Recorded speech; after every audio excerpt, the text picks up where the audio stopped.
Not every manipulator raises their voice. Not every controlling person yells, threatens, or loses their temper. Some of them do the opposite. They stay calm. They stay soft-spoken. They stay perfectly composed. And that's exactly what makes them so hard to see coming.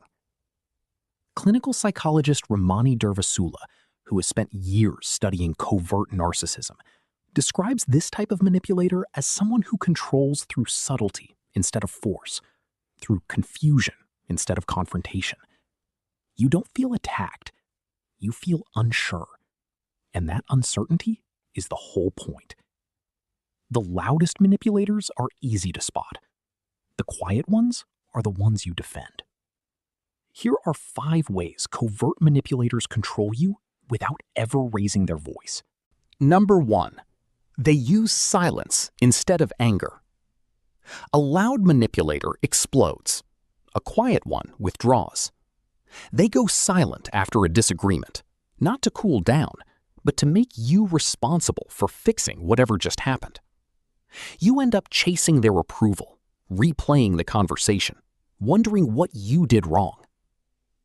Psychologist Craig Malkin, author of Rethinking Narcissism, notes that withdrawal can function as a form of control just as much as aggression does. The silence isn't empty. It's a message. Come closer and earn your way back in. Number 2. They make you doubt your own perception. Covert manipulators rarely deny things outright. Instead, they soften the truth just enough to make you question your memory. That's not really what happened. You're being too sensitive. I never said it like that. Over time, this creates a quiet erosion of trust, not in them, but in yourself. You stop trusting your own read of a situation, which is precisely what keeps you checking in with them for the version of reality they're willing to give you. Number 3. They play the victim when confronted. Bring up something they did, and the conversation quietly flips. Suddenly, they're hurt. They're the one who feels attacked. They're the one who didn't deserve this. And somehow, you end up comforting the person you were trying to hold accountable. This isn't accidental. Therapist Wendy Behary, who works extensively with narcissistic clients, describes this as a defense that keeps the manipulator protected from ever having to sit with real responsibility. The conversation ends, but nothing gets resolved. Number 4.